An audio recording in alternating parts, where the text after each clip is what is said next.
Hey guys, good morning. Happy Thursday. It's Daryl here. It is 6 a.m. here in Connecticut on the East Coast.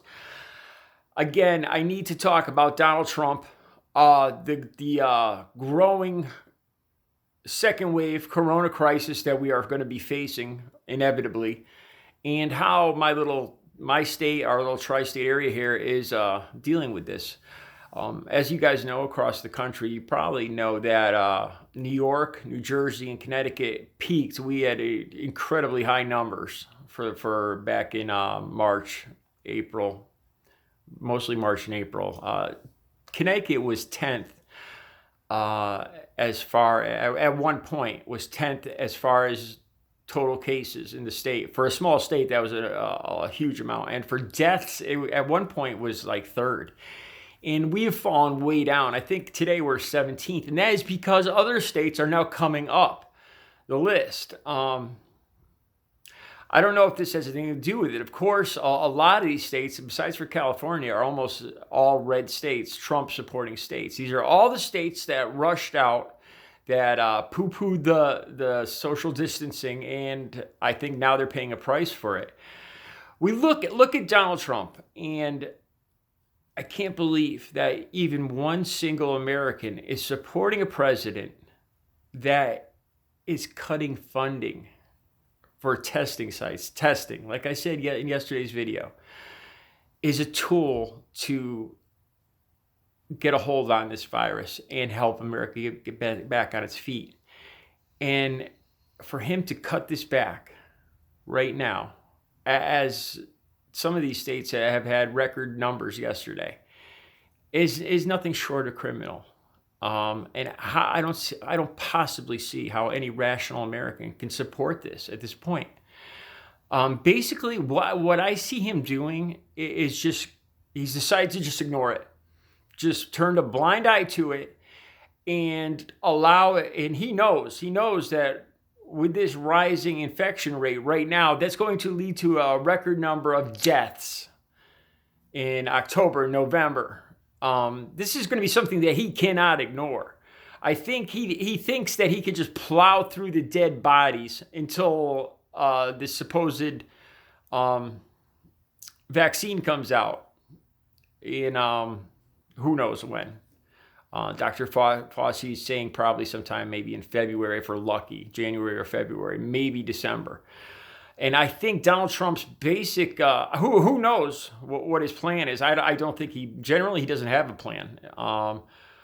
But it's just to totally ignore it and try to, it's so ridiculous to try to get his numbers back up, to try to get the economy back up by just ignoring it. It's nothing short of criminal. So in our little tri-state area, Connecticut, New Jersey, and New York, we went through a period back in February and March with incredibly high numbers. And our numbers are extremely low right now, especially Connecticut. I believe 2 days ago, I'm pretty sure we only had 23 or 25 new infections.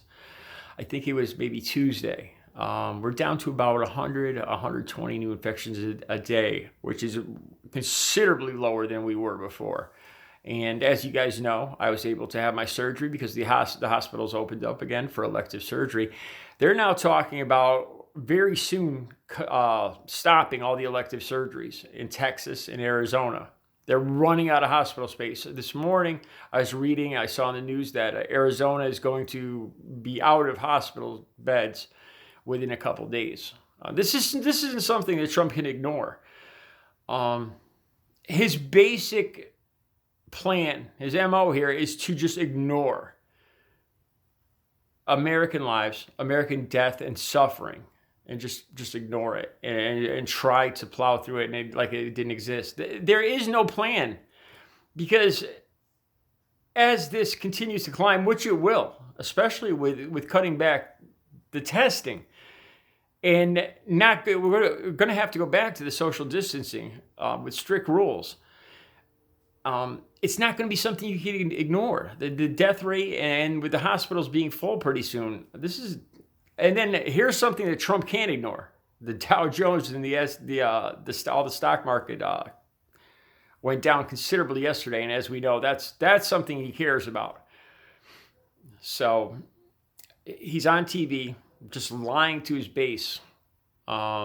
Yesterday, he actually had the audacity to say that the wall on the southern border, actually helped stop the coronavirus. It's just pure, stupid, ridiculous nonsense. Mexico, this whole time, Mexico has had considerably lower numbers. America has had far, far more higher infectious rate than any of the southern countries below us. If anything, it's reverse. I think Mexico and all the countries below us do not want us coming down there. At this point, they'd probably be happy to build a wall to keep us the hell out.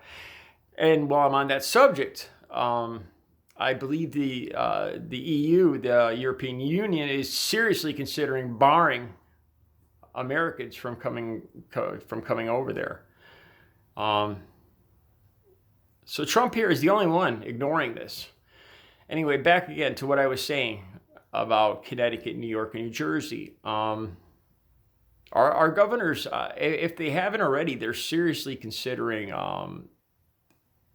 passing a law that if you travel out of state to any of the 22 states with the rising coronavirus numbers right now, that you have to self-distance. You have to lock yourself down for 14 days under penalty. I think they're talking about like $10,000 if you're caught not doing that. And this applies to people coming into our states too, from any of those states, because we're not having it. We've been through this already. We know how serious this is. We're just getting back up on our feet. We've done our homework. We've been vigilant, and it's paid off. And we'll be damned if these Trump-supporting states are going to come up here and spread their ignorance and the coronavirus up into our little neck of the woods. It's not going to happen. Stay out. Keep your ignorance and your coronavirus down there. And of course, I don't mean that for everybody, but we took it seriously. We did our social distancing. We did all our work, and it's paid off for us. And we're not going backwards, just because the rest of the country is trying to bury their head in the sand. So, anybody voting for Trump in November, I can't imagine. I cannot imagine how you could vote for this man. Cutting funding right now. I can only imagine that in the history books is not going to paint Donald Trump nor his supporters in a good light. You guys are on the wrong side of history, and it's just getting worse. All right, you guys have a good Thursday.